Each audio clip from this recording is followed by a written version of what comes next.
Don't want to alarm anybody, but I think I'm finally starting to figure out how to do this squad rotation lark.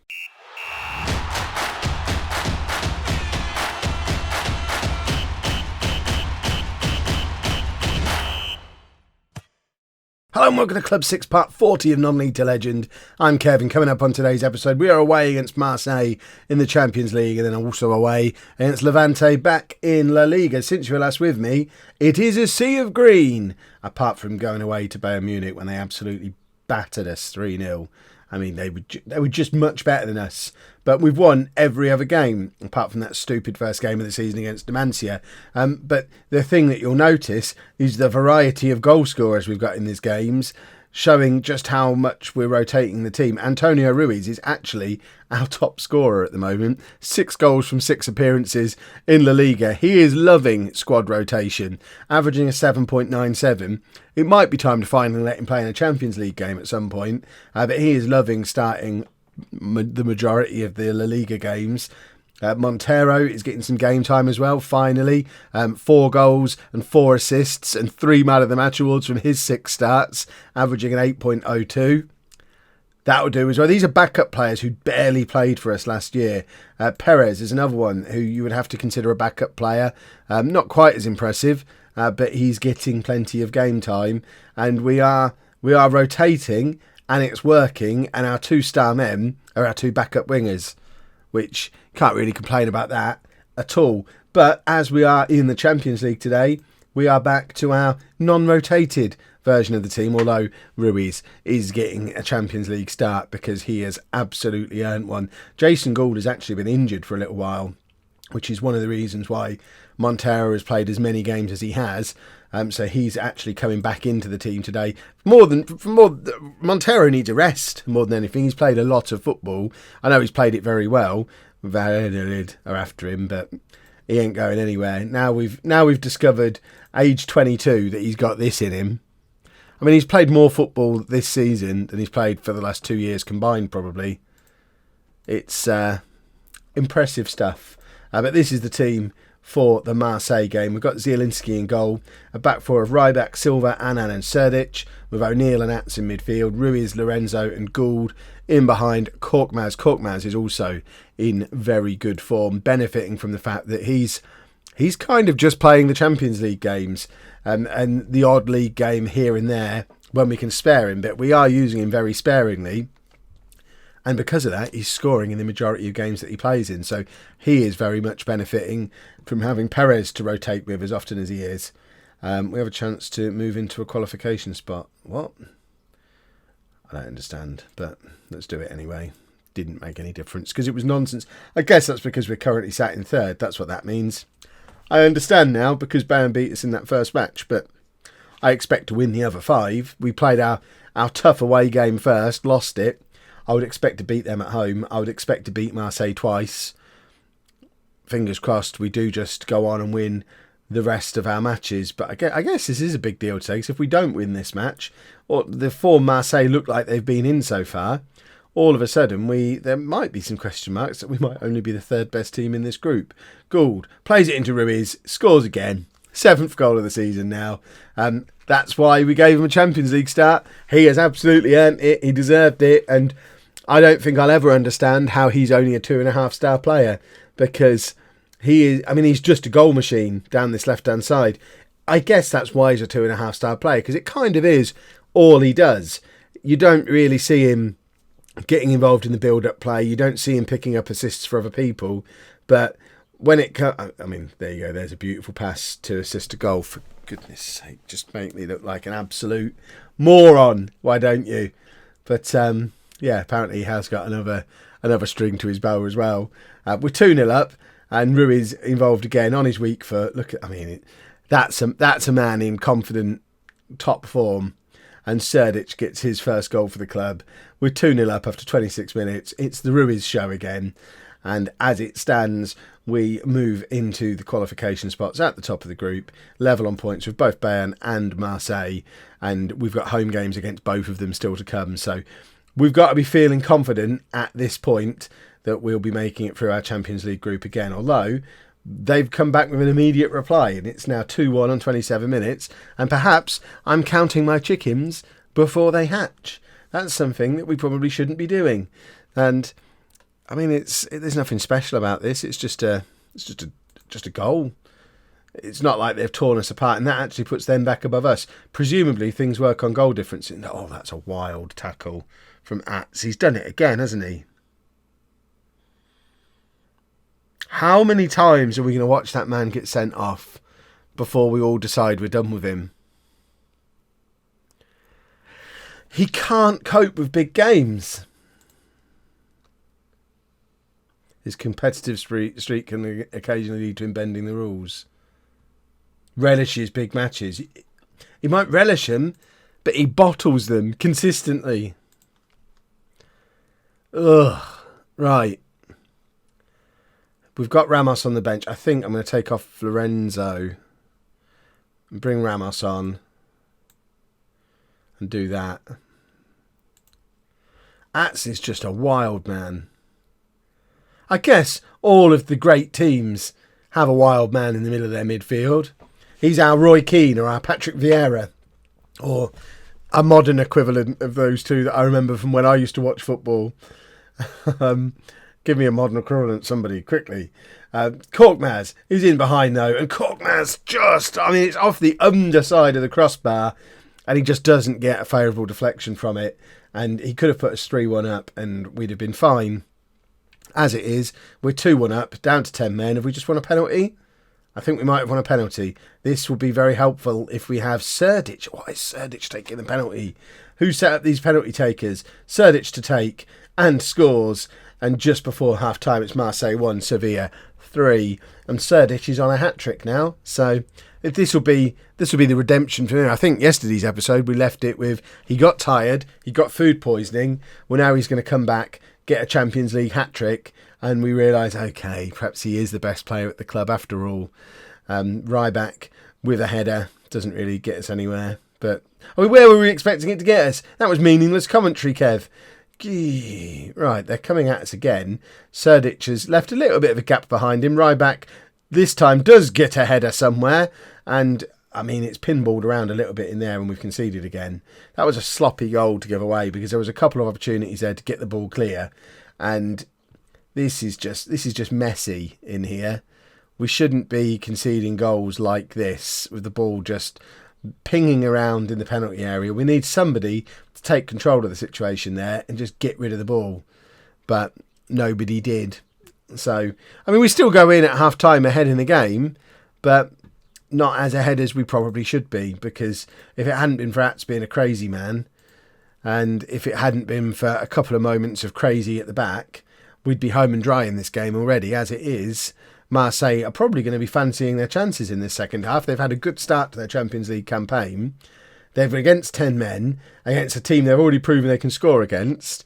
They've got to be feeling confident that they can find a way to turn this match around in this second half. I'm looking at my bench, wondering what changes I should be making. I'm thinking Moreno should probably be coming on. I also think Gould probably needs to come off for fitness reasons. I don't usually like to use all my substitutions this early in the game, but I think I am going to do them now and make that change. I want Moreno in there kicking people, and Montero has been in great form. Gould's coming back from injury, so that's a change that certainly form-wise is only going to improve things. And hopefully we can find a way to hold on. If we don't concede here, I might drop a little bit of praise, even though we're only 1 goal to the good. And I don't normally praise in this situation, but I guess, oh my word, best goalkeeper in the world, everybody. What is he doing there? What on earth is that man doing there? I don't understand. Such a pathetic header from the edge of the area, and now I'm demanding more. I'm not accepting a draw in this match. Both teams are now fired up. This is gonna end in a fight, isn't it? All of the blame here once again has to be with Ats. And I know people are going to tell me in the comments that you're not managing him properly, Kev. And I can understand that in the last two, where we were chasing the game. I was demanding more. He was already on a yellow card. I could have managed the situation a little bit better. But today, he wasn't on a yellow. He wasn't under any pressure. We were cruising in the game, and it was an absolute wild man moment. And it's cost us 2 points. And might ultimately cost us a place at the top of the group, which will then cost us when it comes to the draw for the knockout rounds. I am quite quickly losing patience with Ats, especially because he's still unhappy as well. I think I might be on the verge of selling him at this point.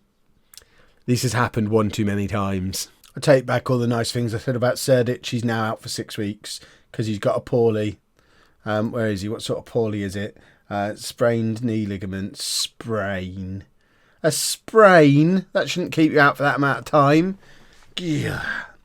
Told you I'd do rotation now, though. Look at the state of this team. I can't even count how many changes we've made. Markovic has come in goal. Bruce and Gravosti coming in at fullback. O'Neill played in the last game, didn't he? But Soto comes in to play alongside him in midfield. Montero comes in on the right-hand side. Perez up front. I actually probably could count the number of changes. 1, 2, 3, 4, 5, 6 changes. When have you ever seen me make 6 changes? Anand gets the captain's arband for the day as well. But I am looking forward to seeing Soto again. I've seen him a few times this season already because I am playing him a little bit more often. I'm looking forward to you seeing Soto again because he is blossoming into a delightful young man. Presedo may as well just give up and go home because Soto has moved ahead of him in the pecking order in central midfield. He's close to being... it's a bit of a coin flip between him and Moreno for defensive midfield now. I think Moreno is a 3-star defensive midfielder. Soto's already a 2.5-star one and has 5-star potential as well. So Soto is going to be the latest off the production line, which a couple of people have said, Kev, you talked when you first arrived at Sevilla how good the youth team is, and I haven't seen many of them come through. Hold on. Ruiz came through our youth team. He was just coming through the youth team as I arrived. I'm claiming him. Montero came through our youth team. Lorenzo came through our youth team. Rodriguez, the right back who we sold to Real Madrid, he came through our youth team. Moreno came through our youth team, albeit before my time. Sanya came through our youth team. Who else have we got who came through our own youth team? Ruiz is in again. The man is scoring at a goal a game. I haven't had a winger score this many goals since Noah Okafor. This is utterly ridiculous. But just let him keep doing it. And he came through our youth team. I can't think of anybody else off the top of my head. I'm sure you'll let me know down in the comments if there's anyone else that I've forgotten. But I think we've probably brought one player through the youth team into the first team squad every year that we've been here. And I think for a top level team winning the league, challenging for the Champions League, to bring one player through from the youth team every season into your first team mix is a remarkable achievement. So the first year you would say Ruiz. Second year, Sanya, maybe, although he's never really established himself. Montero came through. He was Gould's reserve for a long time, but he's been in the mix. We've had Soto come through. We've had... Is there one, maybe there's been 1 year where we did... Oh, Rodriguez, of course, came through. So there you go. We've had one a year. Youth development machine over here. Perez puts us 2-0 up after 10 minutes from the penalty spot. And as it stands right now, we are level on points with Real Madrid at the top of the league. They, of course, because they're Real Madrid, have won every single game they've played this season because that's just them doing Real Madrid things. If we hadn't have lost that first game to Numancia, we'd be right up there with them as well because our form has been exceptional since that day. But as you can see, Barcelona also having a little bit of a resurgence are up there with the two of us as well. It is very much a 3-horse race with a big gap already forming behind Barcelona for Atletico Madrid in the chasing pack. But the La Liga has basically become a situation of if you don't win 95% of your games, you can forget about having any chance of winning the league because we win most of our games, Real Madrid win most of their games, Barcelona have now started that system as well. It's a solid system, it's a good tactic to work towards a league win. Just try and win most of your games. But Markovic... not a Zielinski, is he? But Markovic has actually played more league games for us this season than Zielinski. So I don't know if I'm over-rotating maybe by playing Markovic as often as I am, but pretty much either side of a Champions League game, Markovic plays in goal. So the only league game Zielinski have played has been the one that we lost on the first day of the season against Numancia, and then I think there was one other where there wasn't a Champions League game nearby.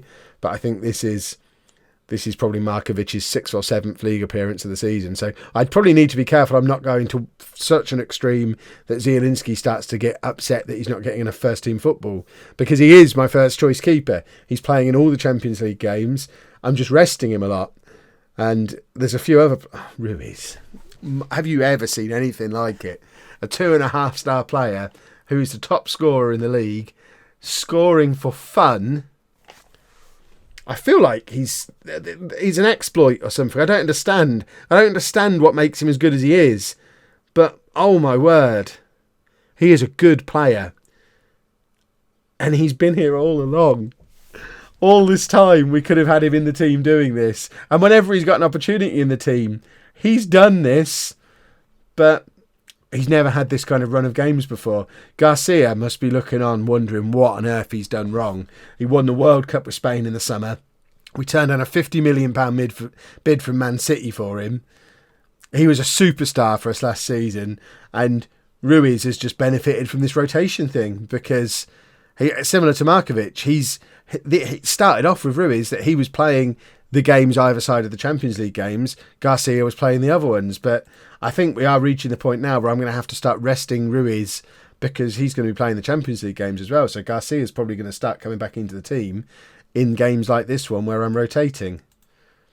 It's a nice problem to have, although we need to make sure that we're not letting Levante back into this game, because conceding 2 goals is not really ideal. Annan doesn't look like he's enjoying being captain at all, playing at a 6.2 now. It was a 6.1, but we do need to push on and wrap this game up. So another goal or 2 would be very welcome. I don't want to have 2 matches in the same episode where we've started out well, looked really good, and then conceded 3 goals and drawn the game, he says, as the 3rd goal goes in for Levante. And again, we had this with the Numancia game. We can't afford to not win this game. We talked a minute ago about the sheer dominance you have to be able to win La Liga. We can't drop points in games like this, because we probably will drop points against Real Madrid, against Barcelona, against Atletico. So we can't drop points in these games. I think they've gone down to 10 men here. Right, we've got 25 minutes against 10 men. We need to push on. I'm going to take off Soto and bring on Korkmaz, I think. And we're going to absolutely go for it. So you're going to be a complete forward. You're going to be an advanced forward. You're just going to sit there like that. And we're going to do this.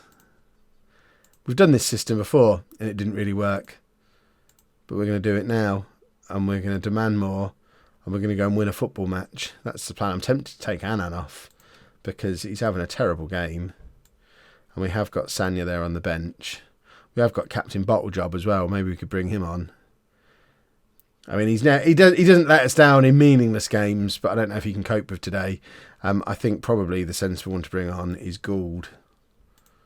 Get him on that right-hand side. Let's get creative. Come on, get creative. If we do score, we're going to drop Lorenzo back into the midfield and go to a 4-2-4. But I guess they're just doing like a flat back 10, because we just don't seem to be creating anything. Korkmaz with the corner, falls to O'Neill on the edge of the area. Ruiz for his hat-trick. It goes just over and just wide. And this feels a lot like a missed opportunity today. They're going to score again, aren't they?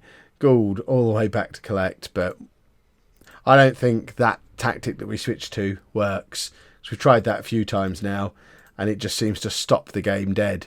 Too many attacking players, I guess. I don't really know how that would work, but I guess that is what it... I mean, it doesn't look like it's particularly weak defensively, but it doesn't create anything either.